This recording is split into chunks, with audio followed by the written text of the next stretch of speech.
que de fato compreendamos, Senhor, essa doutrina tão maravilhosa, que é a doutrina da mediação do nosso Senhor Jesus Cristo, do seu sacerdócio, e o que isso produz em nós na salvação, e que, mais uma vez, amadurecendo, possamos ver a beleza da revelação que o Senhor nos concedeu. Agradecemos tudo em Cristo Jesus. Amém. Vou pegar um microfone para o pessoal fazer as perguntas também. Bom, gente, esse é o nosso assunto de hoje. Por providência divina, muita coisa do que eu vou falar hoje, eu falei no domingo de manhã, na pregação. Então, aqueles que estiveram conosco na Páscoa vão lembrar de algumas coisas que já foram mencionadas. Quem não esteve, vai aprender mais um pouco. Mas, de fato, é um assunto que tem que ligar de fato é um assunto rico, importante, mas que nós já temos conversado com ele em outros momentos, então não acredito que vá causar tanta surpresa, acredito. Mas certamente alguma coisa ou outra a gente sempre aprende mais. Bom, deixa eu ligar aqui. O primeiro ponto desse capítulo 8 é este que vocês estão vendo aí. Vamos lá. Primeiro ponto. Aprove a Deus, em seu eterno propósito, escolher e ordenar o Senhor Jesus, seu Filho unigênito, para ser o mediador entre Deus e o homem, o profeta, o sacerdote e rei, o cabeça e salvador de sua igreja, o herdeiro de todas as coisas e o juiz do mundo. E deu-lhe, desde a eternidade, um povo para ser sua semente e para, no tempo devido, ser por ele remido, chamado, justificado, santificado e glorificado. Bom, podemos observar, portanto, que tudo isso que vamos ver da mediação do Senhor Jesus Cristo, ela já está decretada, já está proposta pelo próprio Deus triuno desde a eternidade. Vamos observar aqui no livro do profeta Isaías, capítulo 42. Isaías, capítulo 42, versículo 1 apenas.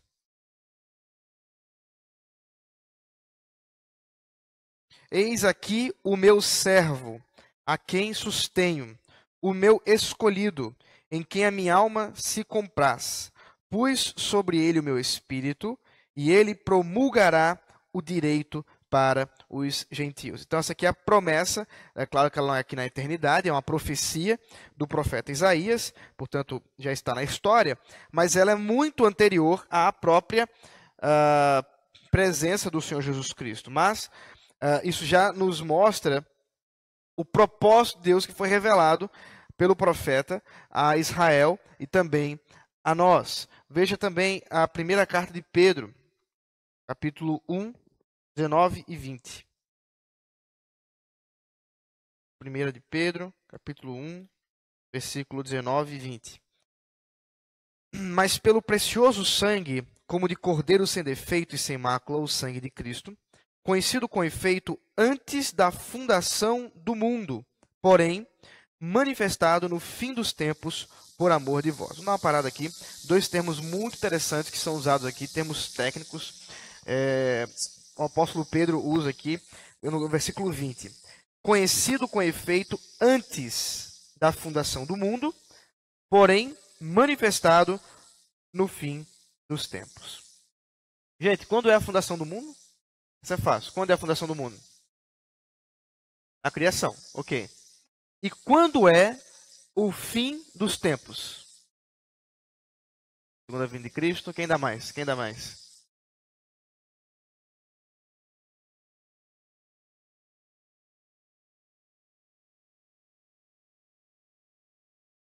Julgamento, ok. Uhum.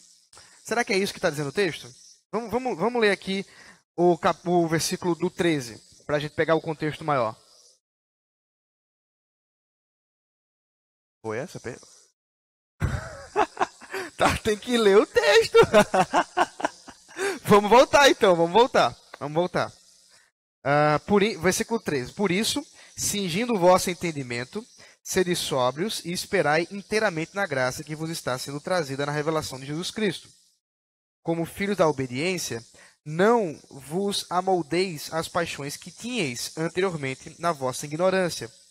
Pelo contrário, segundo é santo aquele que vos chamou, tornai-vos santos também vós mesmos em todo o vosso procedimento.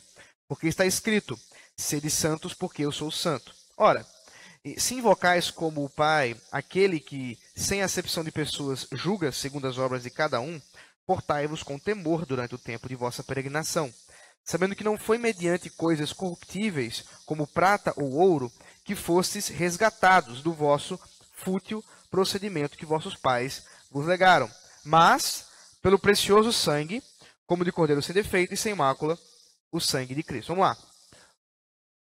Ele está dizendo que a salvação, né? Está falando aqui da santificação, da salvação, ela ocorreu não por um valor monetário, mas pelo um valor de vida, do sangue de Cristo. De um cordeiro sem defeito e sem mácula, que é o sangue de Cristo. Quando foi que isso ocorreu, gente? Na morte, na crucificação. Ok. Então vamos para o versículo 20. Cristo, esse sangue de Cristo, né? Foi conhecido, continuando aqui o texto, então, o sangue de Cristo, conhecido com efeito antes da fundação do mundo, porém, manifestado no fim dos tempos, por amor de vós. De novo, quando é o fim dos tempos? Ok. Então, o fim dos tempos que ele está dizendo aqui, iniciou-se quando? Na morte de Cristo. Manifestado no fim dos tempos, na plenitude dos tempos. Outro termo usado na Escritura. Outro, por exemplo, nos últimos dias. Hebreus usa essa expressão, nos últimos dias. Na plenitude, eu acho que... Hebreus 1, isso, nos últimos dias. A plenitude agora não me recordo, mas eu acho também em Hebreus. Mas, então, observe que essa expressão, no fim dos tempos, ela é uma expressão técnica. E a gente precisa ter atenção quando lê a Bíblia. Porque se a gente lê aqui de supetão, vai entender tudo errado. O que ele está dizendo aqui é que o sangue de Cristo foi conhecido com efeito. Conhecido por quem? Por Deus, quer dizer, foi designado, foi proposto por Deus na eternidade, que significa exatamente antes da fundação do mundo, mas foi manifestado, quer dizer, apareceu. Quando? Na morte dele. Então, esse aparecimento surge no início do fim dos tempos. Nós estamos no fim dos tempos, há 2000 anos. Nós estamos nos últimos dias. Nós estamos na plenitude dos tempos. Nós estamos no milênio. É outra expressão também designada. Essa é de João, em Apocalipse capítulo 20.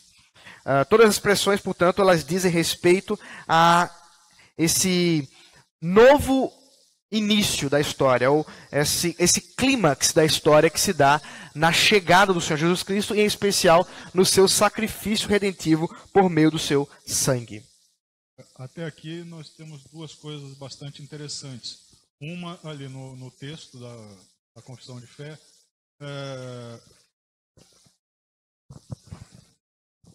Está saindo, pode falar. Uma ali no texto, né, para ser o mediador, Jesus, Filho unigênito, para ser o mediador entre Deus e o homem. Isso. Ali não fala nada de Maria.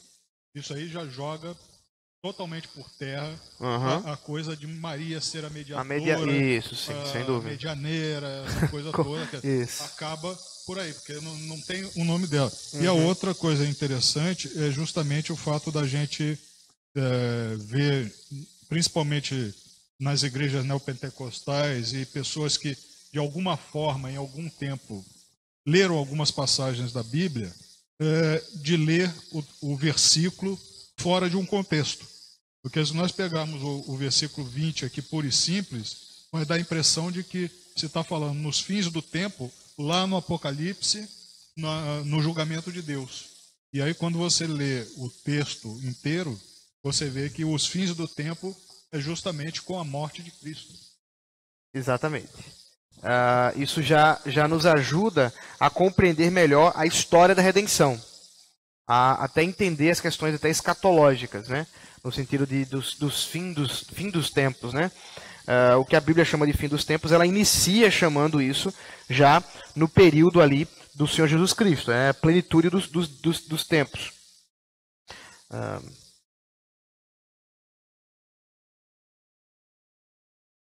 Ok. Então, a gente não pode interpretar errado isso aí, e esse texto nos ajuda a observar certinho a coisa. Primeira carta a Timóteo, capítulo 2, versículo 5, diz assim: porquanto há um só Deus e um só mediador entre Deus e os homens, Cristo Jesus, homem. Então, é isso que o senhor acabou de falar. Há um só mediador, não há outros mediadores, não há uma mediadora, uma medianeira, nem portanto há uma mediação para o mediador, como por exemplo dizer assim, os pastores, né, os líderes espirituais servem como mediação. Não. Eles necessitam também do mediador, portanto, eles estão no mesmo patamar dos outros. Mas então nós observamos que esse plano de mediação, de redentivo da parte de Deus é um plano eterno, é um plano que tem Jesus como eleito de Deus, como escolhido de Deus, e ele foi chamado para fazer essa função específica, a segunda pessoa da Trindade. E ele tem atributos, ou melhor, ele tem ofícios. Os ofícios de Cristo são profeta, sacerdote e rei. Quem esteve comigo na escola dominical no ano de 2015 vai lembrar que eu dei aula sobre isso quando falava dos ofícios do Senhor Jesus Cristo no breve catecismo. Profeta, sacerdote e rei. Vamos ver alguns textos bíblicos que mencionam isso. Primeiro, como profeta, Atos capítulo 3, versículo 22. Alguém leia, por favor. Atos capítulo 3, versículo 22. Jesus como profeta.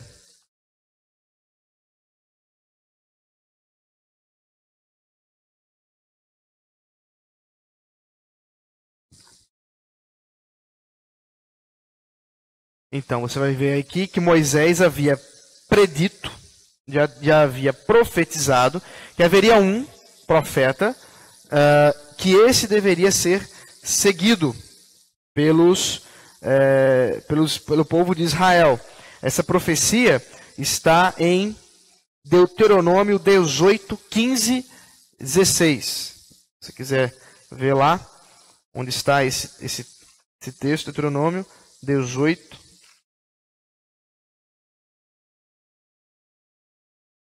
15. O Senhor teu Deus te suscitará um profeta do meio de ti, de teus irmãos, semelhante a mim.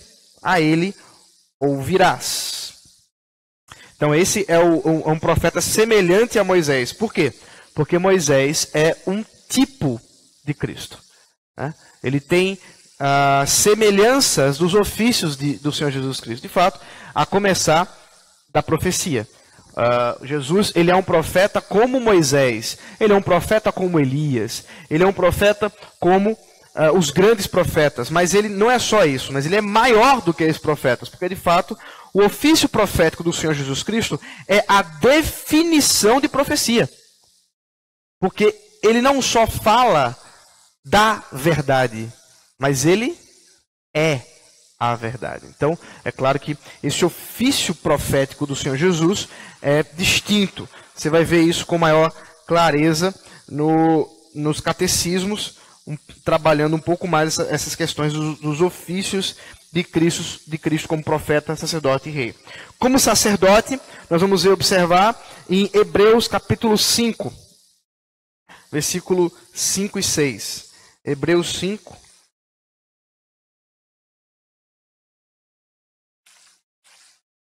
versículos 5 e 6. Assim, alguém vai ler? Leia, por favor.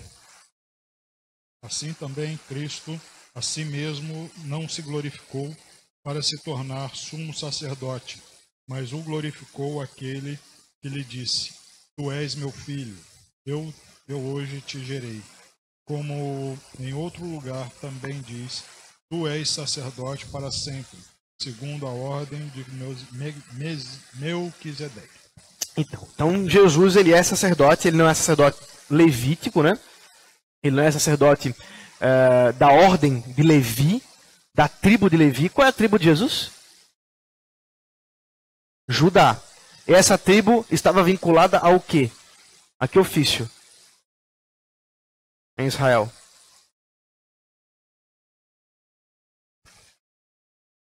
Nada, gente.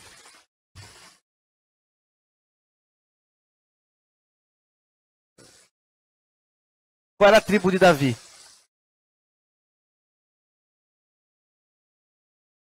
Judá. Hã? Judá. Então, a tribo que estava vinculada, que Jesus está vinculado, está ligado aqui, ofício, que é pilha isso. Oi. Acho que foi, oi.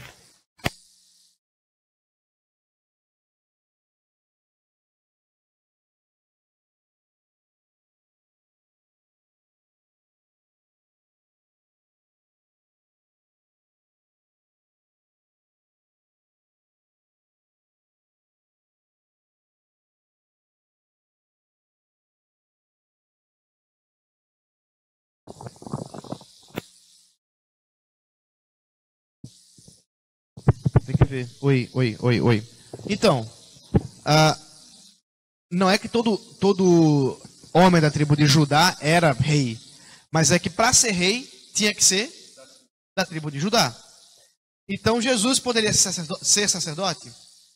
Não. A não ser que ele fosse de uma ordem distinta da ordem de Levi. Fosse talvez de uma ordem superior. Esse é o argumento do autor dos Hebreus. O argumento dele é que Jesus não é levita.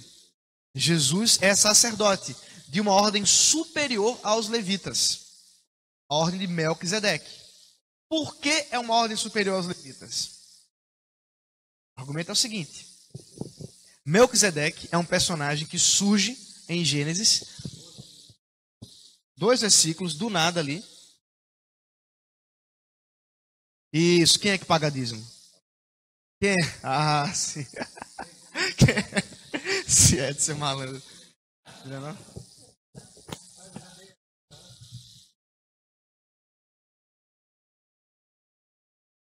Oi.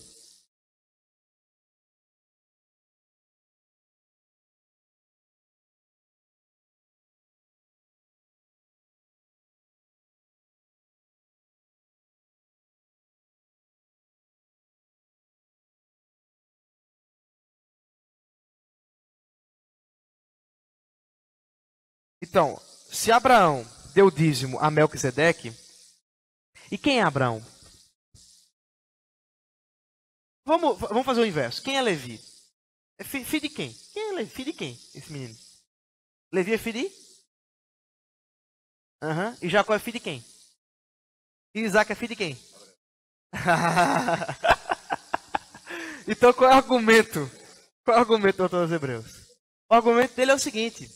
É que se o patriarca deu dízimo a Melquisedeque, Levi, que nem sonhava em nascer, deu dízimo em Abraão a Melquisedeque. E quem dá dízimo é superior, e quem recebe o dízimo é superior a quem está dando, porque está dando o dízimo como um agradecimento, porque ele está sendo o quê? Sacerdote. Então quem é o sacerdote de Levi? É Melquisedeque. Então se o sacerdote do sacerdote é Melquisedeque, então Melquisedeque é superior ao sacerdócio levítico. E mais, Melquisedeque abençoou Abraão. Ele não só recebeu o dízimo, ele abençoou. E quem abençoa, diz o texto, é superior àquele que foi abençoado. Porque ele está sendo o quê? Representado diante de Deus pelo Melquisedeque. Então, Jesus, ele é de uma ordem superior. Com a vinda de Cristo no fim dos tempos, na plenitude dos tempos, nos últimos dias, no milênio, com a chegada de Jesus nesse período, o que é que se extingue, portanto? A ordem? Não, a ordem de Levi foi extinta. Os levitas cessaram o seu trabalho. É claro, o templo continuou funcionando, mas eles não tinham mais essa autoridade. Quando Jesus entrega o seu sacrifício perfeito, não é mais necessário sacrifícios. É exatamente esse o argumento dele. Por quê? Muitos hebreus cristãos, judeus cristãos, estavam voltando às práticas judaicas por causa da perseguição. O que eles estavam fazendo? Como se estivessem negando a suficiência do sacrifício de Cristo. Ele está dizendo, não só é suficiente, como agora os sacrifícios anteriores são obsoletos, são desnecessários. Antes eram sombras, mas agora não é mais necessária essa sombra. Aquilo acabou. Por isso que não temos mais levitas hoje, a não ser que alguém levite. Aí é uma outra história. Mas levitas não existem mais, no sentido pelo menos de sacerdócio. Se for da tribo de Levi, talvez. Mas aí você vai ter que provar isso, a sua genealogia, e isso é bem, bem difícil. Portanto, o sacerdócio de Jesus é um sacerdócio superior, porque de fato ele é sacerdote para sempre, segundo essa ordem de Melquisedeque. E Jesus, portanto, ele é rei. Nós já falamos, inclusive, porque ele é da tribo de Judá. Salmo número 2, versículo 6. Porque se amotinam as nações e os reis da terra. Salmo número 2, versículo 6 diz: Eu, porém, constituí o meu rei sobre o meu santo monte Sião.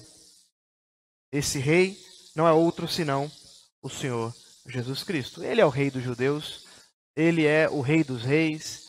Nós temos isso em vários textos, né? Eu só estou escolhendo um aqui em Salmos, não é tão comum, mas se você for Apocalipse, o que é que ele tem aqui escrito na sua perna? Isso. Então, não há dúvida alguma que ele é o rei tatuado, está tatuado na perna. Veja aí, ele também, portanto, é o juiz. Isso é interessante, gente. Veja aqui, há um argumento aqui, porque Jesus é o mediador, ele também é o juiz. Atos capítulo 17, versículo 31.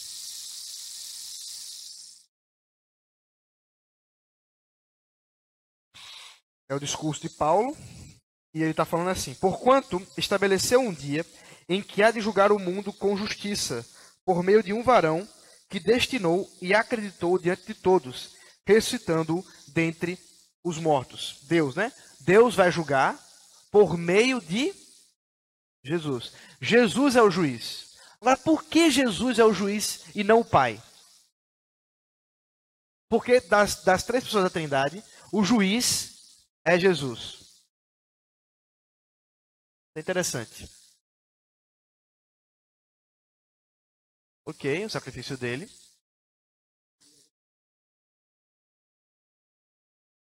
Porque o acesso é por ele também, verdade. Mas tem uma coisa assim, até mais simples, até talvez até mais óbvia. Nem tanto, talvez. Ninguém consiga.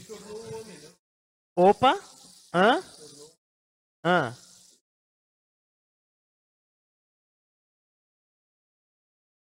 Ok, isso é advogado. É o seguinte. Pensa comigo aqui. Pensa comigo aqui. Olha como o raciocínio é simples. Digamos que aqui chegue, né, o seu Renato e diga para mim: olha, pastor, deixa eu ver aqui. Não, eu chego para ele e digo assim: Renato, você não sabe o que aconteceu comigo. Estou muito triste. Terminei mentindo para minha esposa. Mas por que você mentiu, rapaz? Não, porque ela tinha pedido para mim que eu não podia ver a série toda lá do Netflix, e eu terminei assistindo sozinho, e quando ela perguntou se eu tinha assistido, eu disse que não tinha assistido. Aí, o seu Renato, que não sabe nem o que é Netflix, eu sei que você sabe, mas o seu Renato que não sabe nem o Netflix, ouve essa história, aí diz assim, tá. Aí a pergunta, o seu Renato tem capacidade de julgar o que eu fiz? Não, ele não entendeu. Agora eu vou lá e conto essa mesma história pro Edson, que até já viu essa mesma série, e que tem o Netflix, e que a esposa tinha pedido a mesma coisa para ele, só que ele esperou a esposa e assistiu com ela a série todinha.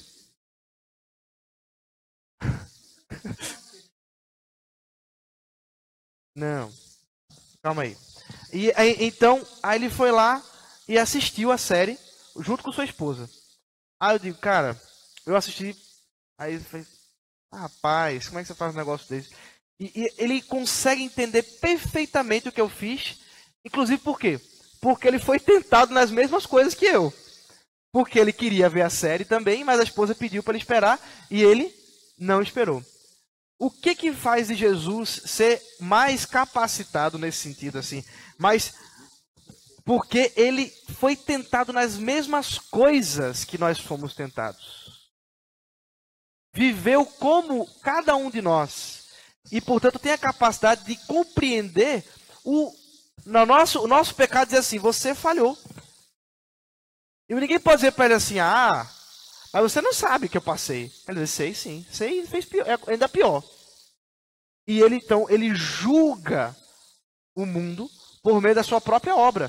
É por isso que, ao justificar pessoas por meio do cumprimento da lei, ele condena aqueles que não por ele estão, não são mediados por ele, porque eles não cumpriram a lei que ele cumpriu. Ele cumpriu, eles não. Então, são julgados por ele. Você está confundindo conhecimento de Deus, da onisciência dele, com o conhecimento experiencial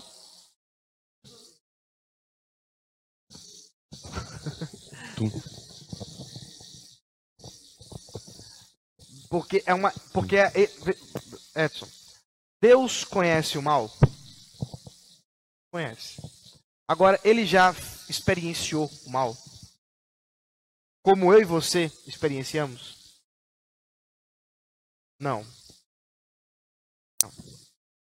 Agora ficou claro, né? O versículo depois da sua explicação. Uhum. Que ele estabeleceu um dia que há de julgar o mundo com justiça por meio do varão que destinou.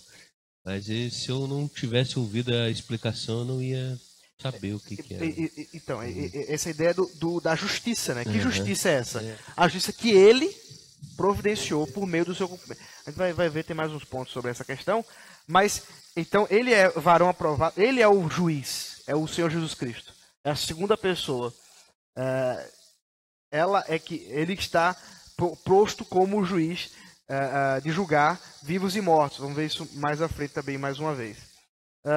E, portanto, né, ele fez isso desde sua eternidade, desde a sua semente, lá em Gênesis 3,15, e esse povo, por ele, é remido, chamado, justificado, santificado e glorificado. Vamos para um ponto 2. A questão que se diz de que Deus virá para julgar vivos e mortos não é Deus, e sim Cristo. Porque é Cristo quem... Mas Cristo é Deus. Deus lembrando, está né? na Trindade. Cristo está na Trindade. Isso. Mas da Trindade Santa, a pessoa de Cristo. A segunda pessoa da Trindade. Vamos ver mais alguns textos que vão apontar isso aí. Mas, vamos lá. O Filho de Deus, a segunda pessoa da Trindade, sendo verdadeiro e eterno Deus, da mesma substância do Pai e igual a Ele, quando chegou o cumprimento do tempo, olha a expressão aí, plenitude dos tempos, o cumprimento do tempo, tomou sobre si a natureza humana, com todas as suas propriedades essenciais e enfermidades comuns, contudo, sem pecado. Aqui a ideia de enfermidades são fraquezas. É por isso que ele podia sofrer. Não é tanto assim que ele estava com câncer, né? Não é essa ideia. Contudo, sem pecado. sendo concebido pelo poder do Espírito no ventre da Virgem Maria e da substância dela. As duas naturezas, inteiras, perfeitas e distintas, a divindade e a humanidade, foram inseparavelmente unidas em uma só pessoa, sem conversão, composição ou confusão. Essa pessoa é verdadeiro Deus e verdadeiro homem, porém, um só Cristo, o único mediador entre Deus e o homem. Essa declaração aqui, no ponto 2 do capítulo 8, é uma declaração poderosíssima. Ela resume debates que duraram em torno de 5 séculos, quase, na cristandade. O primeiro grande debate, a primeira grande discussão do início ali do cristianismo foi a respeito da pessoa de Cristo. Havia grupos dentro da igreja que diziam que Jesus não era Deus. Começar dos próprios judeus não convertidos, né? Que ele não era Deus, que ele não era o Messias, etc. Mas dentro daqueles que acreditavam que ele era o Messias, alguns diziam que ele não era Deus. Alguns também acreditavam, e esse foi o grupo primeiro, que ele era Deus, mas não era homem. Que ele não veio em carne. Por isso que João, nas suas cartas, ali no finalzinho, ele vai dizer que o anticristo é aquele que diz que Cristo não veio em carne. O anticristo manifesta na declaração de desacreditar da encarnação de Cristo. Hoje, na igreja cristã em geral, você vai ver que a maioria acredita nisso. Mas naquele período havia debates pesados a esse respeito. Da encarnação de Cristo. O que significa isso?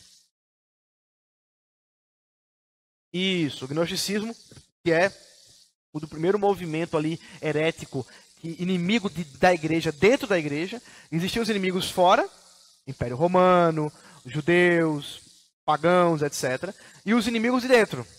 O primeiro grande inimigo de dentro foram os gnósticos, que tinham diversas doutrinas. Dentre essas doutrinas havia uma que era o docetismo, que Jesus ele não era homem, ele parecia homem, mas de fato ele nunca tomou o corpo físico, a carne que nós temos.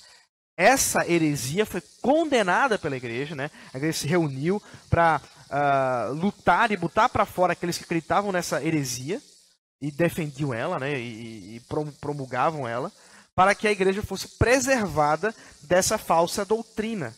De fato, crer que o Senhor Jesus tomou as propriedades humanas essenciais, inclusive as suas limitações, como as limitações nossas. Nós temos limitações de sede, de fome, nós temos limitações espaciais, temporais, limitações de conhecimento, limitações diversas. E ele tomou essas limitações na encarnação. É claro que isso tudo sem pecado. E essa humanidade dele, uma vez que uniu-se à divindade, à pessoa divina, agora estão unidas as duas naturezas, ainda que não são uma natureza só, divina humana, são duas naturezas distintas, no entanto, indivisíveis. É isso aqui, ó. Elas são inteiras, quer dizer, não é 50% humano, 50% divino, não é Frankenstein. São inteiras, perfeitas, ele é perfeitamente Deus e perfeitamente homem, mas distintas. Elas estão, de alguma maneira, é possível distingui-las. Nós podemos ver isso em alguns textos. Eu já comentei isso com vocês em outros momentos. Mas ele é, portanto, e sim, inseparáveis. O que significa que ainda hoje, quem está à destra do Pai é o nosso Senhor Jesus Cristo, Deus e homem. Está lá, homem, como nós. No entanto, com o corpo glorificado. O corpo que foi ascendido aos céus. Né? Assunto aos céus. Onde está agora a destra do Pai, intercede por nós, homem Deus. Essa doutrina, ela é, claro, maravilhosa, ela é misteriosa, porque não há nada na existência do cosmos que se equivale a isso. Assim como não há a trindade, né? Trindade é um mistério, a união das duas naturezas do Senhor Jesus Cristo também é um grande mistério. Mas aqui só para desenvolver um pouco mais um tema interessante, como a gente já falou da doutrina católica, vamos desenvolver um pouco mais aqui. Vocês vão lembrar dos CTRs passados, quando a gente falou da história. Por que nós não cremos na transubstanciação? Quem lembra? Quem lembra o que é transubstanciação, para começar essa história?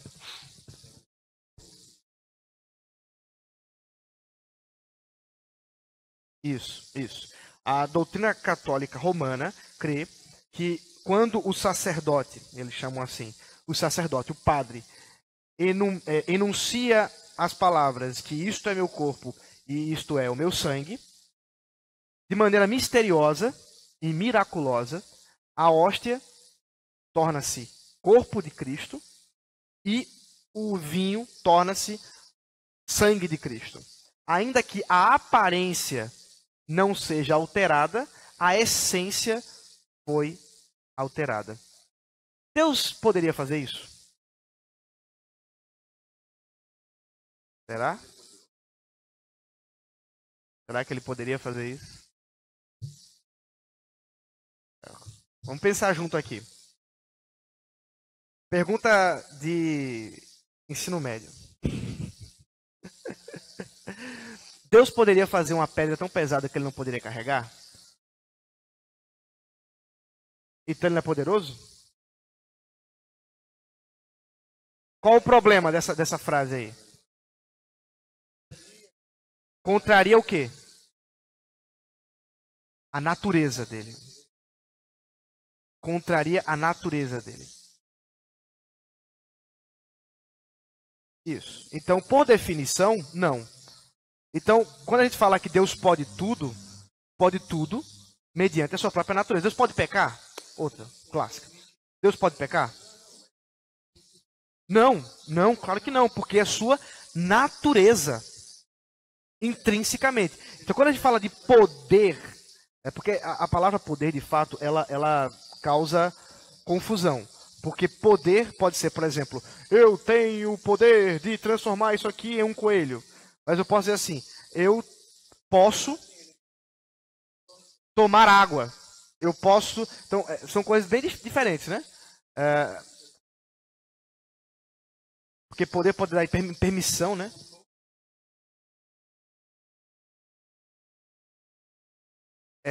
Isso, do corpo de Cristo. Do corpo de Cristo. Isso aí. Então, qual o problema dessa doutrina? É que Deus encarnou, mas as suas naturezas não se misturam. O que os católicos acreditam? Eles acreditam que a natureza divina comunica propriedades divinas à natureza humana. Que atributo divino e somente divino poderia ser comunicado à carne de Cristo para que ele pudesse estar na hóstia? Onipresença. Exatamente. Pergunta: o corpo de Cristo é onipresente? Não. Porque ele é 100% homem. Com todas as propriedades e limitações humanas. O corpo de Cristo está em todo lugar? Não. Mas Cristo está em todo lugar? A pessoa dele? Sim. Então percebem o problema? Percebem o problema doutrinário que está sendo pressuposto? Então a ideia, por exemplo, de que isso seria possível da parte de Deus, teria que ser feita uma grande intransigência da sua própria natureza. Esse não é o caso. Ele não faria isso. Ele... Quase, porque a natureza ele pararia de ser humana simplesmente para ser uma outra coisa. Exatamente, porque não existe, nem mesmo Adão, antes do pecado, era onipresente. Na verdade, não há nada na criação, nem Satanás, nem Miguel, nem Gabriel, que são onipresentes. Nenhuma criatura pode ser onipresente. Somente Deus. É um atributo exclusivo da divindade. Pergunte. Nesta teoria católica da transubstanciação, quer dizer, ao comer a hóstia e ela se transformar no corpo de Cristo, a primeira vez que eu comer a hóstia, eu já estou santificado. Eu nunca mais vou pecar, porque o corpo de Cristo, o Cristo homem, não pecou. Ele cumpriu toda a lei. Então, ao comer a hóstia pela primeira vez e ao beber o sangue, o vinho, que vai se transformar no sangue, eu já estou santificado. Eu saí da igreja e nunca mais vou pecar. Eu sou um santo como Cristo. E não é isso que acontece. Então, a teoria católica também vai por água abaixo. Eu não sei se daria para a gente argumentar por aí que comer da carne de Cristo e tomar do seu sangue, lembrando que eles não tomam o vinho, só quem toma é o padre, né? Vocês já foram católicos aí? Alguém já foi? Só o padre que toma o vinho, né? A hóstia ela é molhada e entregue.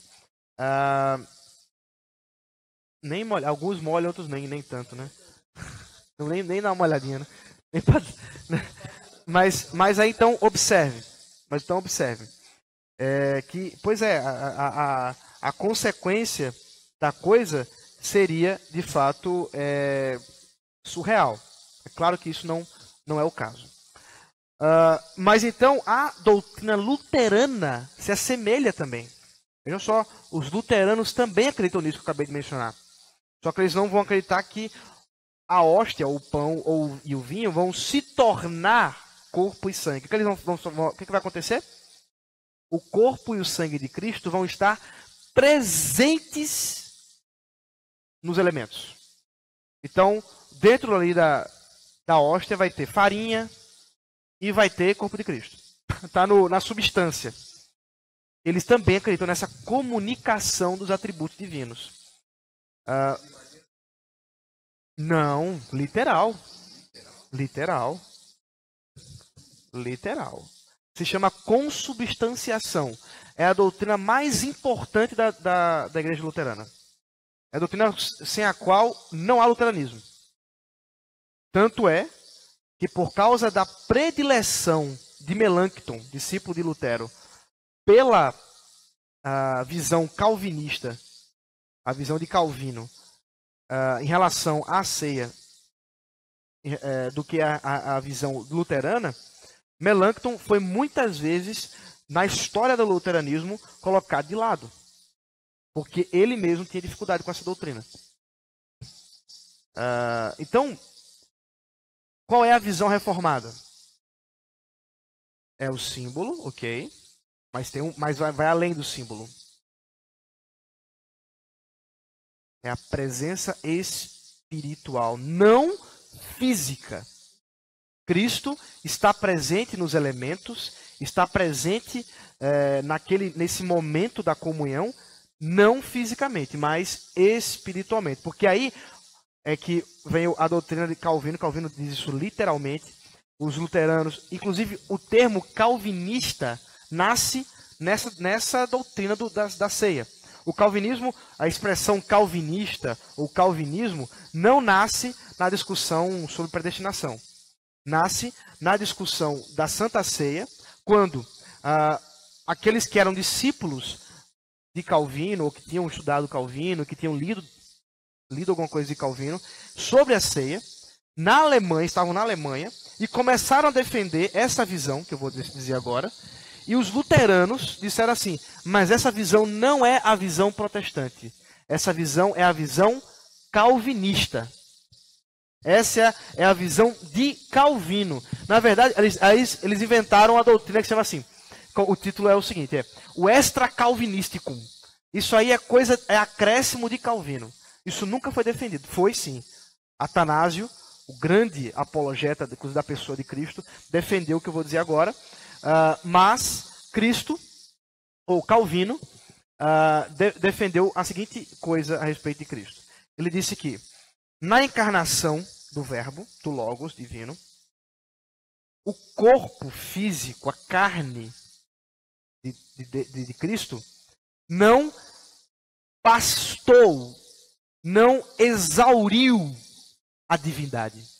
De modo que a divindade, ela excede o corpo. É por isso que Cristo pode dizer a Natanael, é isso, irmão de Filipe, que disse assim, olha, eu te vi quando você estava embaixo da figueira. Ele vai dizer, mas como é que você me viu? Como foi que ele viu? Que olhos que ele viu? Viu porque ele nem estava na cidade, ele viu. Como é que ele viu? Porque ele é onipresente. Mas ele é onipresente espiritualmente, na divindade, no atributo divino. De modo que, portanto, o corpo, a divindade, a humanidade de Cristo não limita a sua divindade. Inclusive por isso que ele continuava sendo Deus mesmo encarnado. Ele continua sendo Deus mesmo encarnado. Então essa é a visão calvinista, a visão do extra-calvinístico, de modo que nós podemos, então, quando estamos na comunhão aqui na ceia, nós estamos comendo do pão, bebendo do vinho, Cristo está à destra de Deus Pai fisicamente, mas ao mesmo tempo, porque é Deus, está nos elementos, nos alimentando através dos símbolos. São símbolos, mas eles apontam para Cristo.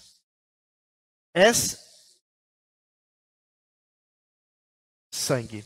Mas eles, ao representarem, também não é só uma mera representação, dramatização, simbolização, ainda que isso tudo seja verdadeiro. Mas além disso, pela fé, e aí é um outro ponto, é pela fé que nos alimentamos, porque não é a boca que recebe o corpo, é a fé que recebe Cristo. Nós não cremos assim? Que nós estamos em Cristo pela fé e que Ele está em nós pela fé. Se eu abrir você agora, Renato, eu vou achar Cristo? Não. Ele está como, então? Espiritualmente dentro de mim. E como foi que eu recebi Ele? Não pela boca, mas pela fé. Assim também, na ceia, eu o recebo pela fé. Disputa medieval clássica. Se um fiel vai colocar a hóstia na boca e ela cai no chão, e um rato, ele não viu, um rato vai e come a hóstia. É uma pergunta, é um debate isso. A pergunta, aí vinha o debate. O rato comeu o corpo de Cristo ou não? Não é? Parece ridículo isso, né? Mas para eles ele comeria. Calvino responde não. Por quê? Porque o rato não tem. Sim, se eu acreditar na sua substituição, comeu. Mas se eu. Sim, exatamente. Mas aí Calvino vai dizer não comeu. Por quê? Porque o rato não tem fé. E só pode se alimentar de Cristo pela fé. Por isso que mesmo o incrédulo, se for lhe dado um dos elementos, ele vai comer apenas o quê? Pão e vinho. Não vai se apropriar de Cristo. Mas ele vai comer condenação. Porque ele não está discernindo pela fé o corpo de Cristo. Como comem diariamente todos os povos que não se alimentam de Cristo pela fé. Estão comendo diariamente condenação. Porque não distinguem o corpo de Cristo pela fé. Essa distinção é, claro, mais claramente simbolizada na ceia. E também as palavras do apóstolo ali, né? Toda vez que comerdes, fazer isso em memória de mim, até que venha. Jesus falou isso. Este é meu corpo, né? Entendeu? Exatamente. Toda vez que comerdes, anunciais a sua morte. Então, existe uma mística. É uma mística exatamente. Existe uma questão que vai além da celebração. Agora a pergunta que eu vou fazer, que não está no meio, mas eu vou aproveitar a oportunidade, né? Aqui, não né? é sempre que a gente tem. Já que estamos aqui. Não deveria ser um pão só? Por causa da ideia do simbolismo? Não, da ideia do simbolismo de ser sim. um pão só pão e um cálice. E um cálice só. Se fôssemos, para ser mais específico, para ir para literalidade da representação, teria que ser um pão só, um cálice apenas, o pão tinha que ser asmo, porque eles estavam na Páscoa, então eles não comiam pão fermentado, e o vinho tinha que ser o mais próximo aí que a gente pudesse encontrar do vinho judeu. Então tem que ser um vinho kosher, né? Mas será que é exatamente essa a exigência? Será que nós não estaríamos no legalismo perfeito e nos apegando mais ao símbolo do que à realidade? Sim. Eu acredito que, apesar do pão e do vinho, da escritura ali, de que aconteceu na história, o histórico, ter certas características que nós não usamos no nosso dia a dia, mas o que nós fazemos, à semelhança de Cristo, é tirarmos o pão de uso comum, que era o que ele tinha fazendo, não era tão comum assim, estava falando da Páscoa, mas ele tira o pão da Páscoa, tira o vinho da Páscoa e diz: agora eu vou fazer uma outra coisa com vocês. Essa Páscoa agora já não tem mais. É mais agora, é outra coisa.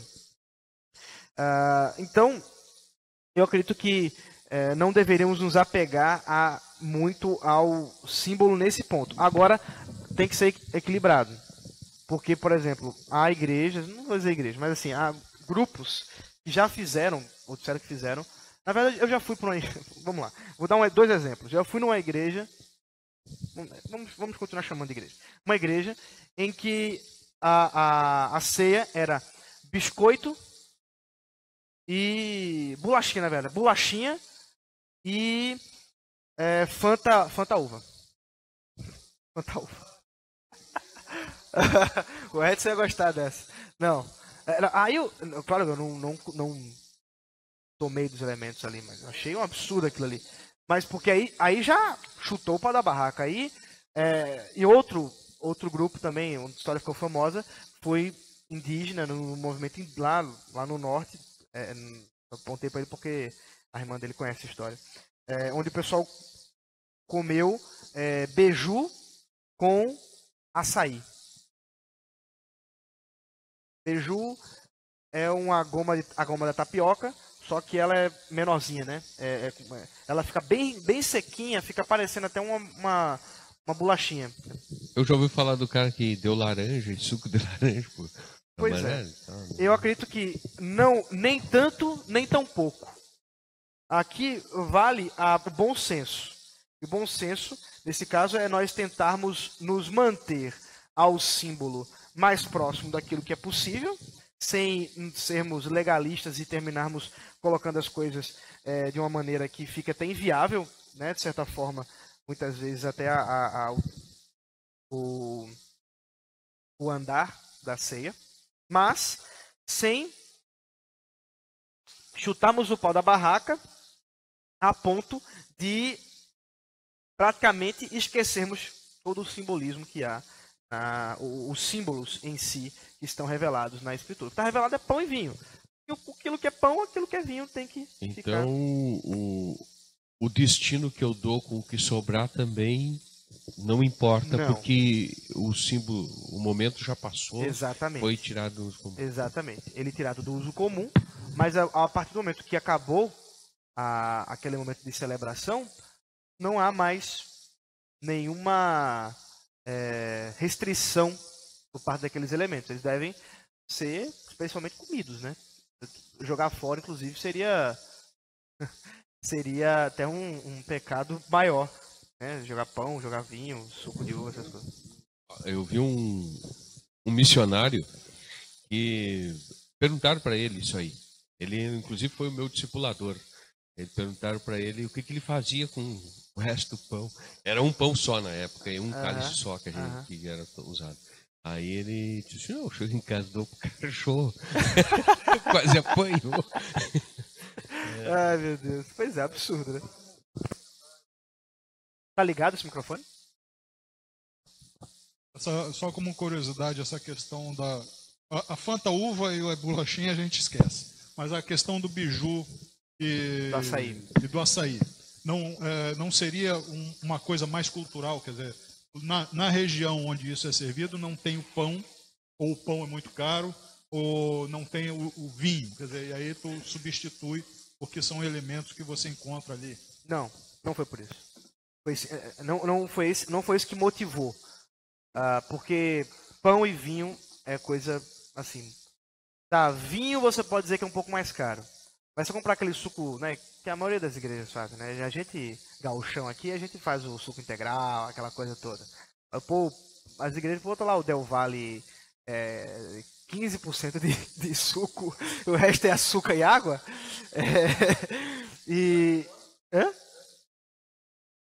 E Tang, né? Pois é. E fazem. Então, quer dizer, quando você quer descaracterizar, você descaracteriza por uma questão, foi uma opção teológica. Não foi uma opção necessidade. Se fosse necessidade, eu não veria problema. Então, vamos lá. Estamos aqui num negocinho afastado de tudo. Não tem mercado, não tem pão, não tem nem... Como é que faz o pão? É com trigo. Não tem nem trigo, não tem nem uva, não tem nada. A gente não consegue nem produzir isso aí. Hã? Tem pé e tem água, né? Então, peixe, né? Então, faz. Aí sim. Mas, olha, para pensar nisso aí é uma situação tão extrema, que eu não conseguiria dizer em que lugar do mundo que esse seria o caso. Porque todo lugar do mundo tem alguma coisa, pão, eles chamam de alguma assim, tem alguma coisa feita de trigo. O interiorzão da Amazônia, você conseguir pão.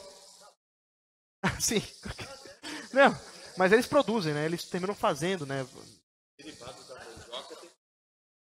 Só o peixe, né?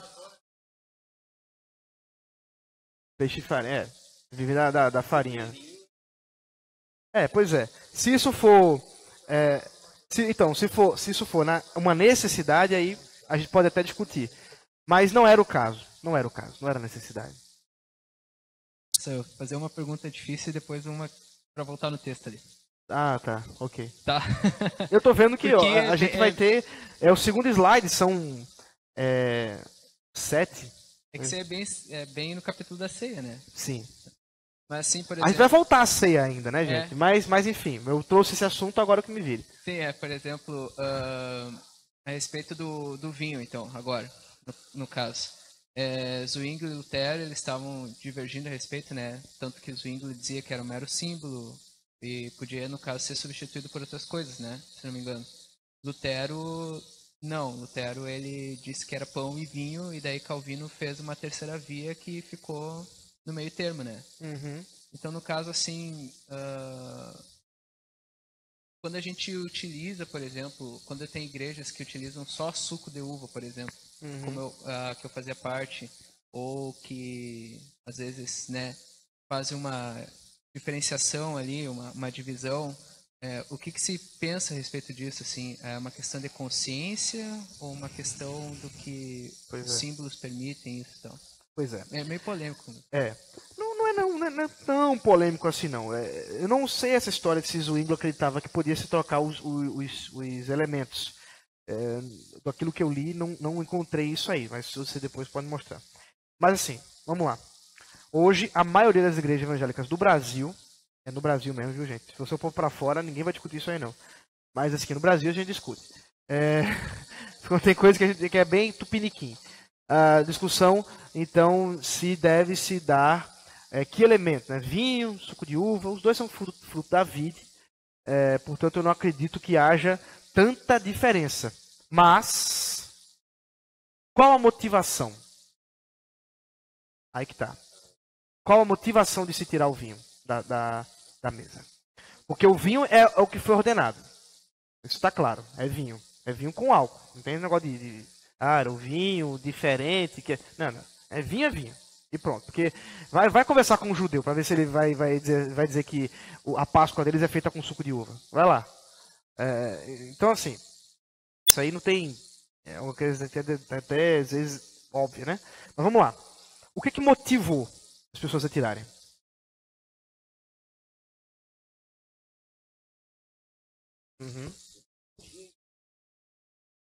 No microfone para o pessoal acompanhar. Era praticamente proibido a questão era só suco de uva mesmo. E o pastor praticamente ele proibia o uso de bebida alcoólica em qualquer circunstância por causa do histórico das pessoas com bebida. Então eu já vi irmão sendo disciplinado dentro da igreja. Até foi a primeira vez que a Amanda esteve numa reunião de disciplina, e a disciplina era com a igreja toda, e quem era a favor que disciplinasse ficasse de pé, ela ficou apavorada, disse, mas fazem tudo isso com a pessoa. Eu digo, então, era por causa de bebida, né? De histórico da pessoa beber. Vamos lá. A motivação para tirar o vinho do elemento da mesa do Senhor é dizer que tomar vinho é pecado. Essa é a motivação básica. É a motivação clara, mais comum. Porque eles acreditam que tomar bebidas alcoólicas é pecado. Isso é verdade? Não. Isso não é verdade. Então você não pode se basear numa mentira para mudar uma coisa tão importante quanto o elemento da ceia. Agora, existem duas coisas que a gente tem que ter cautela. O primeiro ponto é aqueles que, por problema de consciência, lembra o apóstolo Paulo fala que há pessoas que pecam pela consciência, ainda que aquilo não seja pecado.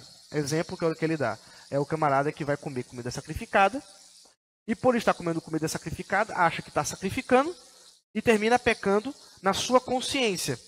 Ainda que o apóstolo Paulo vai dizer que isso não significa nada, não é pecado. Não é pecado comer comida sacrificada, mas pode se tornar um pecado se você acha que é pecado. Então, é um pecado de consciência. Então, a igreja precisa ter esse cuidado. Uma igreja bem instruída, uma igreja que todos os irmãos já estão, isso já é uma tradição, isso nem entra na pauta. Uma igreja que ainda está, ou que isso está sendo mudado, nosso caso aqui, né? O suco de uva foi usado, não é isso? O suco de uva, tempos atrás, ele era usado, apenas suco de uva, porque nós tínhamos casos de membros da igreja que tinham problemas sérios com alcoolismo. Se tu chegasse com um copo de vinho no nariz da pessoa, talvez até ela se embriagasse só com cheiro. Então, eu estou dando um exemplo bem extremo. Então, usava-se só o suco de uva. Quer dizer, a partir do anterior ao Ronaldo, se começou a fazer a divisão. Olha, um copo para o vinho. Então, quem não tem problema com vinho vai beber o vinho, tá boa. E quem tem problemas com álcool, toma o suco. Ou quem não gosta de vinho, eu não gosto, o sabor é ruim, então eu tomo o suco de uva. Então, você não está fugindo do que diz a Bíblia. Não, exato. Mas o ponto é essa questão, né? Então, houve uma mudança. Então, isso precisa ser ainda enraizado, precisa ganhar as pessoas. Mas o ponto é o seguinte, é que eu não acredito que a motivação do ex-alcoólatra deveria nos fazer também mudar de elemento. Por quê? Resposta. Não, resposta. Tinha ex-alcoólatra na época da igreja primitiva? Todos praticamente viviam numa vida de bebedice desenfreada. Como é que eram as festas naquele período? É claro, isso era mais para pessoas mais abastadas, mas ainda os mais simples sempre arranjavam um jeito, né? Que nem o pessoal aqui, tem um pessoal que faz churrasco com picante e que faz churrasco com a costela, mas todo mundo faz churrasco. Então, né? Todo mundo entra na história. Mas a questão é, como é que eles faziam? As festas muitas vezes duravam dias, semanas, ou pelo menos semana. O camarada comia, bebia. Quando estava cheio, tinha um ambiente onde ele regurgitava para voltar a comer. Era tradição isso. O que pra gente é um negócio... é um negócio desmedido, né? É um negócio completamente louco. Mas imagine, esse era o hábito deles. Eles se converteram. Aí, conheceram o Senhor Jesus Cristo, estão na igreja. o apóstolo Paulo foi lá e disse assim, então, parou de tomar vinho. Foi isso? Não, isso não aconteceu. Então, essa motivação não deveria nos fazer mudar. No entanto, como eu disse no começo, o amor e o problema da consciência deve pesar. Então, a essas pessoas que isso pode trazer, uma pedra de tropeço, exatamente. Então devemos, primeiro, dar condições a essa pessoa de participar do momento de comunhão, sem, no entanto, por isso que temos então esses dois elementos, o vinho e o suco no mesmo momento, mas procurando instruir a igreja e trabalhar para que até mesmo essa pessoa alcance essa condição. Eu não acredito na máxima do AA, que um alcoólatra sempre será alcoólatra. Isso para mim é uma mentira do diabo. Porque isso não é bíblico. O que a Bíblia diz? Vocês eram o quê? Beberrões. Agora não são mais. Quer dizer que o poder de conversão era só naquele período, acabou ali. Hoje não tem mais isso. Claro que não. Eu também não estou sendo intransigente, perceba. E dizer assim, chegou o cara viciado, crack, droga, louco da vida, aí ele senta aqui, a gente batiza ele, aleluia. Aí primeira ceia, a gente já dá um cálice de vinho, já joga assim nele, dá uma derramadinha até, ele... Não. Né? Não é isso que eu estou falando. Perceba. O que eu estou dizendo é que eu acredito que o Espírito Santo pode sim transformar para fazer com que aquela pessoa consiga daquilo que ser pecaminoso para ser glorificar a Deus. Ou quer dizer que nós não podemos crer que Deus pode trazer uma pessoa que era um ninfomaníaco e ela poder casar. Ou você defende que o ninfomaníaco deve ser celibatário, todo ele. O cara chega aqui na igreja, é um cara que viveu uma vida devassa, muitas mulheres, homem, o camarada fez de tudo. Aí chega, se converte, a primeira doutrina que você vai chegar para ele é dizer o quê? Ó, seu caso é um caso de celibato. É isso.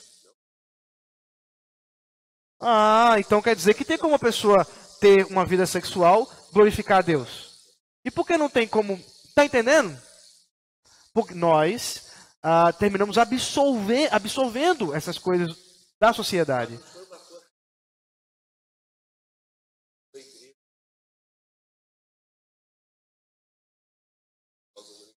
Claro, isso precisa ser instrução.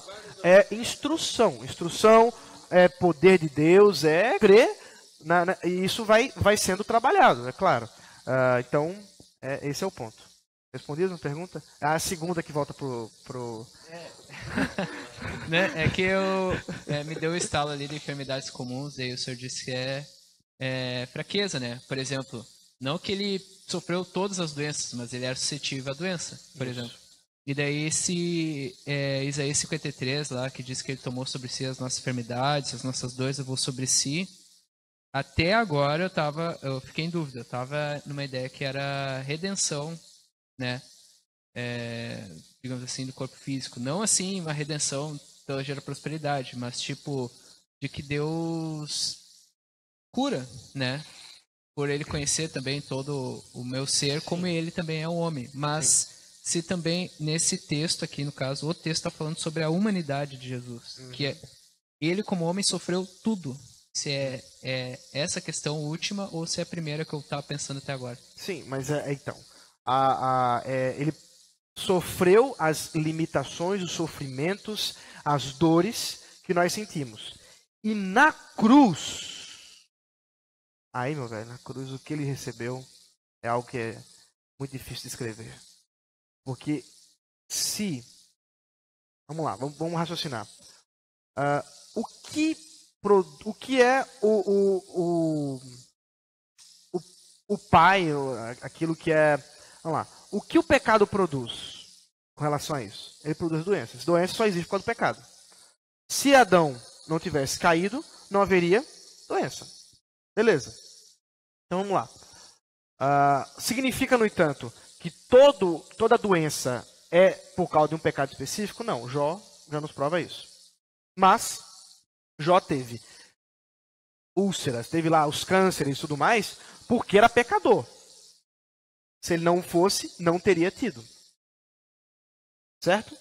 Só que ele levou sobre si todos os pecados de todos os eleitos, de uma vez só. Então ele recebeu sobre si todas as consequências do pecado ali naquele momento. Então certamente ele foi ferido por chagas. Então, até a própria situação dele ali, de desidratação, a situação que ele pede, né? Estou com sede. Por que ele está com sede? A sede, ela é fruto que ele estava com o corpo desidratado. Provavelmente de febre, de infecção. Por conta das feridas. Estava com o seu corpo infeccionado. E infecção é o quê? É doença. Consequência dos males. Então, ele leva sobre si essas chagas. Então, sim, na cruz ele levou os pecados e levou as consequências dos pecados, inclusive as doenças. E ele vivenciou isso, como eu posso vivenciar, como os irmãos podem vivenciar. O Renato há pouco tempo sofreu uma doença. Jesus sabe o que você sentiu, Renato. Ele conhece a sua dor. A sua antiga dor, conhece perfeitamente. Perfeitamente. E mais, porque ele foi além, né? Então, é o ponto da humanidade em que ele também se simpatiza com a nossa dor. Aquilo que eu preguei domingo de manhã. Ele simpatiza com o nosso sofrimento, porque ele sofreu, realmente. E pelas suas pisaduras foram sarados. Agora, o que está falando aí? Esse sarar não está dizendo que porque ele sofreu as consequências dos nossos pecados e das doenças e tudo mais, eu não vou ter doença.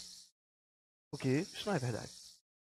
O que está sendo sarado ali é muito mais. É vida. Aquilo que me era para a morte não é mais. Eu tenho vida, vida eterna, vida plena. E mesmo que encontre a morte, vou me encontrar com a ressurreição. Estou esperando por ela.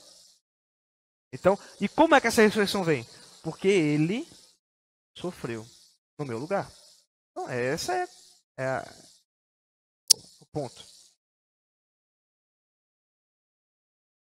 Bom, eu tinha vários textos para tratar desse aspecto aqui, mas acredito que toda essa exposição aqui já nos deu uma boa ideia de tudo isso que a gente pontuou aqui, da dupla natureza de Cristo. Ele é divino, ele é humano, ele é verdadeiro homem, verdadeiro Deus, ele é uma só pessoa e um único mediador. Né? Vamos andar mais um pouco. Até as 10, né? Vamos tentar. O Senhor Jesus, em sua natureza humana, unida à divina, foi santificado e sem medida ungido com o Espírito Santo, tendo em si todos os tesouros de sabedoria e ciência. Aprove ao Pai que nele habitasse toda a plenitude da divindade, a fim de que, sendo santo, inocente, incontaminado e cheio de graça e verdade, estivesse perfeitamente preparado para exercer o ofício de mediador e fiador. Este ofício ele não tomou para si. Nós já lemos esse texto em Hebreus. Não foi ele que se deu, mas quem deu a ele foi o Pai. Mas para ele foi chamado pelo Pai, para que lhe pôs nas mãos todo o poder e todo o juízo e lhe ordenou que os exercesse. Então, Cristo ele foi ungido. É até o que significa o próprio título, né? Ele é o ungido de Deus. Salmo número 45.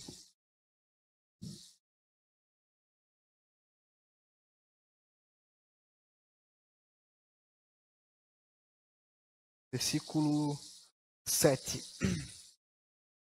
Pois tu nos salvaste dos nossos inimigos. Opa, li errado. Agora sim. Aqui. ama a justiça e odeias a iniquidade. Por isso Deus, o teu Deus, te ungiu com óleo de alegria, como a nenhum dos teus companheiros. Então, ele foi ungido com esse óleo de alegria, que é o Espírito Santo. João 3,34.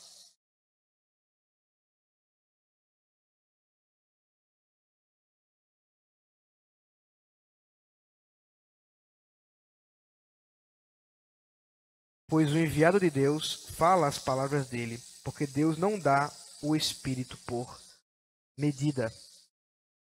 Antes, ele recebeu esse Espírito de forma perfeita, plena, sem medida, como diz aqui. Foi santificado e sem medida ungido com o Espírito Santo. Deus não dá o Espírito por medida. Se você tem acompanhado comigo a série em Lucas, vocês têm visto que Lucas enfatiza isso. Que ele fez as coisas pelo poder do Espírito. Pelo Espírito, pelo Espírito, pelo Espírito. Isso tudo começa, nós podemos dizer, quando? Quando foi que ele foi ungido? No batismo. Exatamente. Daí, né, a pergunta, por que Jesus precisava ser batizado se ele não tinha pecado? Né? Para que se cumprisse a lei, para que fosse aquele momento ali claro que ele estava sendo então ungido, enviado, empossado, recebendo, portanto, a autoridade do Pai. Esse é meu filho amado e quem me compraz.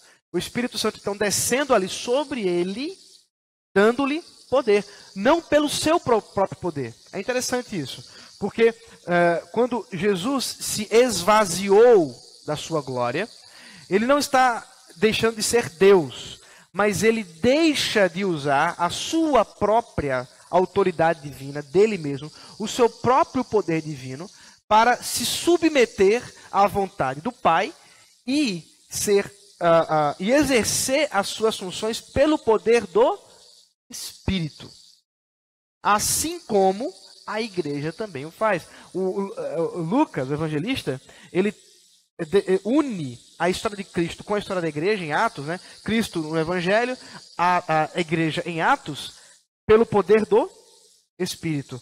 Porque assim como Jesus fez a sua obra pelo poder do Espírito, a igreja faz a sua obra pelo poder do Espírito. O mesmo Espírito. O mesmo Espírito que desceu como pomba a Cristo, desceu como fogo e vento impetuoso à igreja. Dois sinais que apontam para a mesma pessoa, pelo poder do Espírito. Portanto, ele foi ungido pelo Espírito. Foi ungido do Espírito. Ele recebeu o Espírito para que fizesse todas as coisas que ele fez. Ele é cheio de sabedoria e ciência. Colossenses 2,13.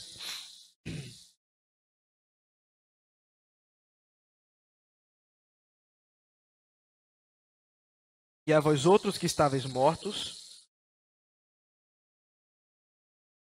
Mas está errado esse texto. Colossenses 2. Isso aí. Em quem todos os tesouros da sabedoria e do conhecimento estão ocultos. Tá aqui.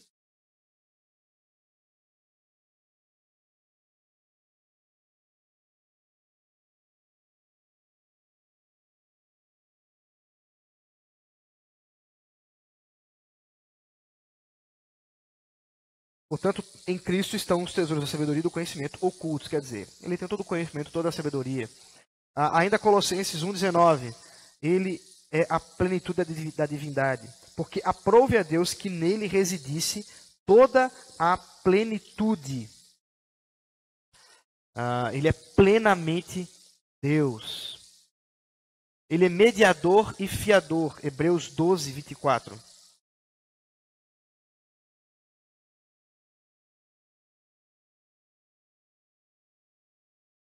E a Jesus, o mediador da nova aliança, e o sangue da aspersão, que fala coisas superiores ao que fala o próprio Abel. Ele é, portanto, mediador dessa nova aliança e o próprio fiador dela, dando garantia de que aquilo que foi prometido vai ser cumprido. Tudo isso não fez outorgando para si mesmo essa verdade, mas dada pelo próprio Pai. Hebreus 5, que a gente já leu, 4 e 5.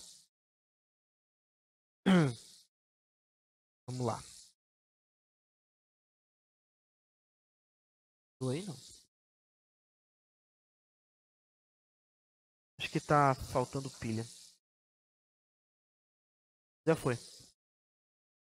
Este ofício o Senhor Jesus empreendeu muito voluntariamente. Ok? Ele não foi forçado, né? Nós já sabemos disso. Para que pudesse exercê-lo, foi feito sujeito à lei, que ele cumpriu perfeitamente. Então vamos lá.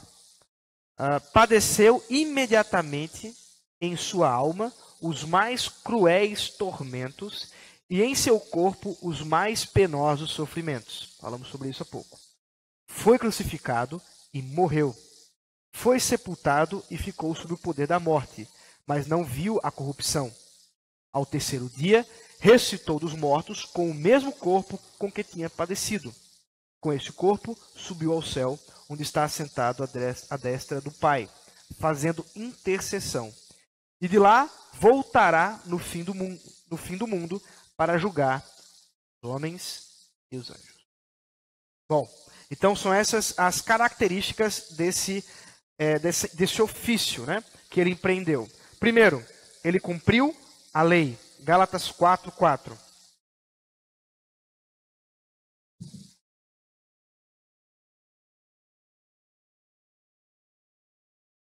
Vindo, porém, a plenitude do tempo, Deus enviou o seu filho. Aí o termo que eu falei, está em Gálatas. Lembra? Plenitude do tempo é a mesma coisa de fim dos tempos, é a mesma coisa de os últimos dias. O tempo, exatamente. Tempo de Deus. Então aqui. Vindo, porém, a plenitude do tempo, Deus enviou o seu filho, nascido de mulher, nascido sob a lei, para resgatar os que estavam sob a lei, a fim de que recebêssemos a adoção de filhos. Portanto, ele estava sob a lei, sob o poder da lei, como também nós estávamos. Mas o que foi que ele fez? Mateus 5,17.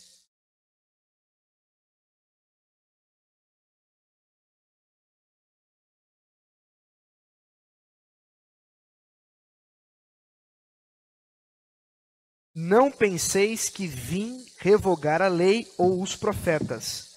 Não vim para revogar, vim para cumprir. O que, então, ele veio fazer com a lei? Ele estava sob o poder da lei e agora é necessário que ele cumprisse. E esse é o primeiro ponto dele como mediador, é o primeiro ponto dele como aquele que faz em nosso lugar, que nos representa diante de Deus. Por quê? Porque isso nos era impossível, cumprir a lei. Foi impossível a Adão, ele não cumpriu isso. Foi impossível a Israel não cumpriu isso. Mas ele é o verdadeiro Adão e o verdadeiro Israel. Ele cumpriu a lei. O primeiro empreendimento dele foi esse. Ele exerceu primeiro como cumpridor da lei perfeitamente. Segundo, ele padeceu tormentos e sofrimentos na alma e no corpo. Tem muitos textos que provariam isso, os textos da paixão, né? Mas Lucas 22:44, a própria declaração dele, Lucas 22:44, que diz: estando em agonia, orava mais intensamente. E aconteceu que o seu suor se tornou como gotas de sangue, caindo sobre a terra. Mas ainda não é isso que eu queria ler.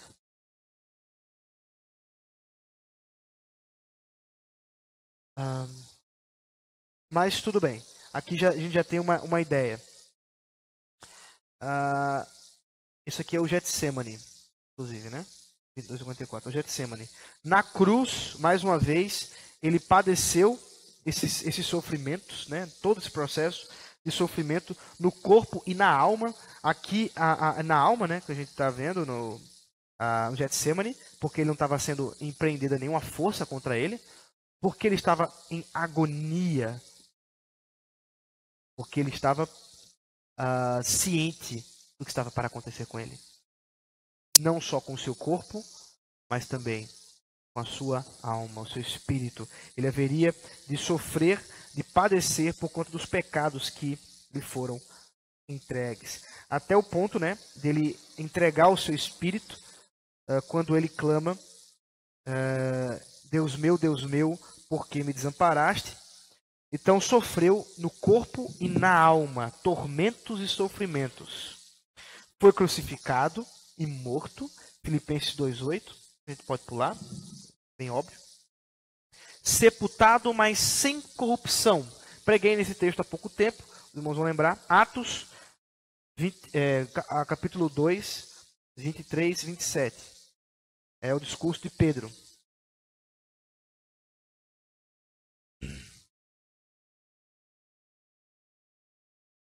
23 ao 27. Sendo este, Jesus, entregue pelo determinado desígnio e presciência de Deus, vós o matastes, crucificando-o por mãos iníquos, ao qual, porém, Deus ressuscitou, rompendo os grilhões da morte, porquanto não era possível fosse ele retido por ela. Porque a respeito dele, diz Davi, diante de mim via sempre o Senhor, porque está à minha direita, para que eu não seja abalado. Por isso se alegrou meu coração e a minha língua exultou. Além disto, também minha própria carne repousará em esperança, porque não deixarás a minha alma na morte, nem permitirás que o teu santo veja corrupção. Corrupção aqui do corpo. O seu corpo não foi corrompido, o seu corpo não foi dilacerado pela morte, pelos dias da própria morte, que natural do corpo que isso aconteça, mas ele não viu corrupção. E isso está dizendo, né, daqui o versículo 31 ele fala isso. Nem o seu corpo experimentou a corrupção. Que corrupção é essa? É a corrupção natural da morte, né? Quando alguém morre, naturalmente ela começa então a deteriorar-se. Mas ele não viu isso. Antes, ele foi ressuscitado pelo poder do Espírito, o Pai o ressuscitou. Primeira aos Coríntios, capítulo 15, versículo 3, doutrina essencial. Assim, antes de tudo, vos entreguei o que também recebi, que Cristo morreu pelos nossos pecados, segundo as Escrituras, e foi sepultado e ressuscitou ao terceiro dia, segundo as Escrituras. Ele ressuscitou.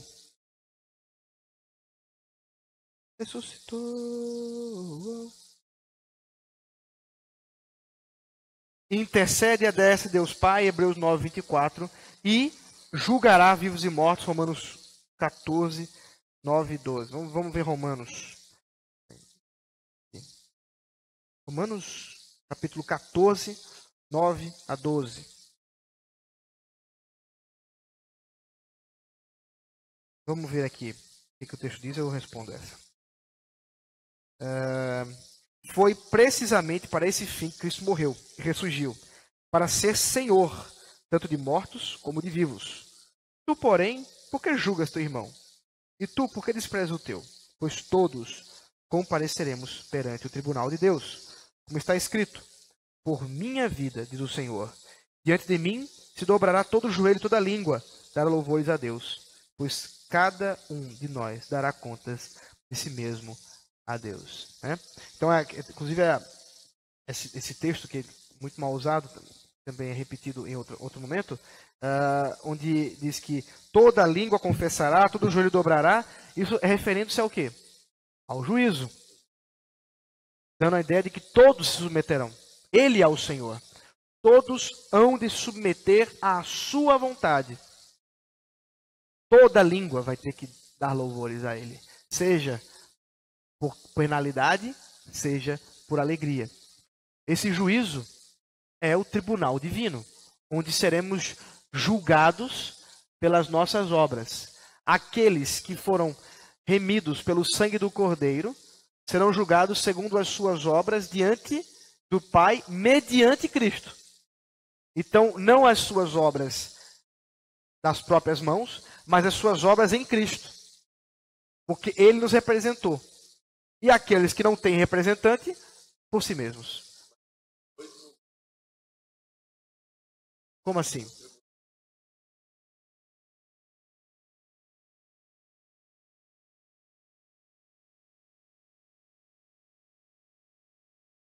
quer saber o dia e a hora, né? Eu estou entendendo o seu ponto. Algumas visões escatológicas propõem uma visão mais ou menos assim. Jesus vem secretamente, arrebata a igreja e ficam os incrédulos na terra, ainda sofrendo as penalidades dos seus pecados, sem o Espírito Santo e etc. Essa visão não é bíblica. Na minha concepção, ela não é bíblica. Oi? O pré-milenismo dispensacionalista. Essa visão, ela é, de certa forma, até bem comum na igreja evangélica. Ela vai estar em filmes até, vai estar em livros famosos, mas eu não encontro respaldo bíblico para ela. O próprio Senhor Jesus disse que todo olho verá. Então, não tem arrebatamento secreto. Agora, qual é? Sim, os vivos serão arrebatados, enquanto que os mortos ressuscitados. Mas os mortos ressuscitarão primeiro. E aí, em corpo. Vamos tentar imaginar como é que seria. Vamos tentar imaginar como é que seria isso. Vamos lá. De Adão até hoje, quantos bilhões de pessoas foram eleitas por Deus? É muito, né? Muito. Agora imagine só que secretamente Jesus vem e esses que já estão mortos ressuscitam. Fisicamente. Ressuscitam. E começa a subir aos céus. Ninguém viu. Bilhões de pessoas. Não é possível, né? Não é? Não é possível, né? Eles são, essa ressurreição é física. Então, as pessoas estão sendo arrebatadas como? Como é que é? Arrebatamento não é sumiço. É? Porque o Jesus não foi arrebatado? O pessoal viu ele sendo arrebatado? E nós vamos ser arrebatados que nem quem? Que nem ele. O pessoal ficou olhando, foi assim, né? Aí já não estava dando mais para ver, aí apareceu quem? Os anjos, exatamente, apareceram os anjos e disseram assim, vocês estão olhando para onde? Aquele que foi, também voltará. Da mesma forma que foi. Exatamente, bem lembrado. Da mesma forma que foi. Então perceba, não tem como a gente pensar que o que a Bíblia está dizendo é de um arrebatamento assim, que ninguém, os incrédulos não vão ver, só os crentes que vão perceber que estão sendo arrebatados. Porque são bilhares de pessoas, ou bilhões de pessoas, bilhões de pessoas. Uhum. O povo subindo, né? Pelo menos isso. Só que a ideia é que o arrebatamento seria secreto, né? A visão original mesmo é secreto, né? Ninguém viu. Mas isso não faz sentido com a revelação. Não tem como. Mas então eu não vejo como isso não ser no mesmo momento. Agora é claro que há uma diferença muito grande como isso vai se dar para os eleitos e para os não eleitos. A pergunta do Sr. Flores era no julgamento. Uhum. Vai ser separado, quer dizer, eu sou eleito, então eu tenho prioridade na fila. O outro ali que pois tá fora, eu não consigo pensar aqui em nenhum texto para lhe responder essa pergunta assim, tão diretamente, assim, dizendo assim. É ruim porque a única coisa que ele diz é que os mortos serão primeiros. Vão se encontrar com Cristo. E esse juízo, ideia, né? Essa ideia Apocalipse. É ruim porque eu vou chegar ali, eu sou um eleito, e aí eu olho para trás ali, tá vendo? Eu te avisei que Cristo ia vir, tu não quis acreditar. Aí eu vou estar pecando na frente de Deus. Aí você cai assim.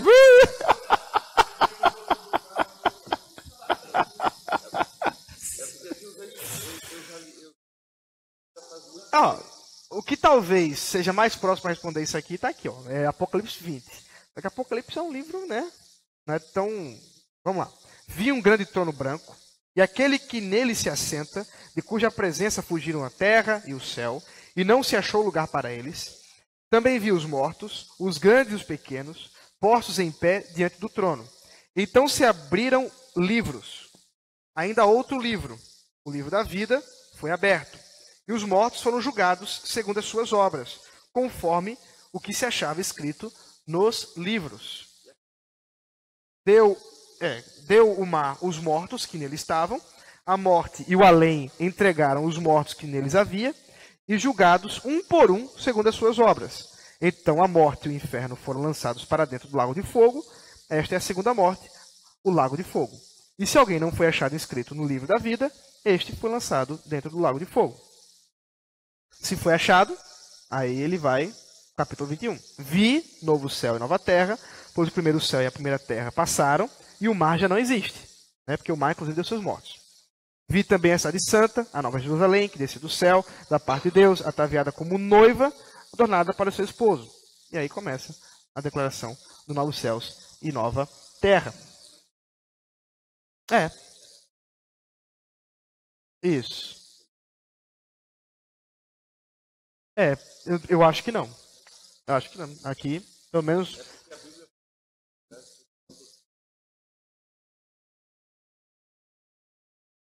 Arque.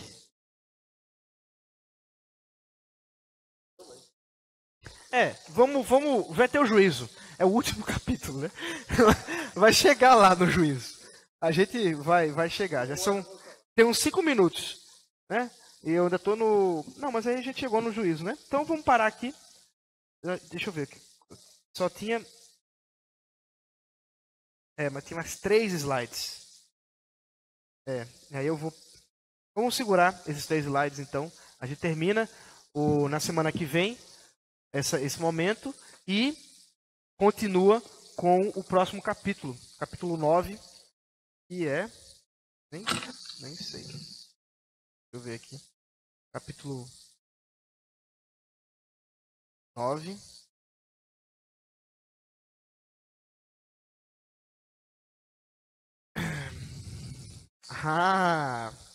É o capítulo sobre o livre-arbítrio. Então, cenas para os próximos capítulos.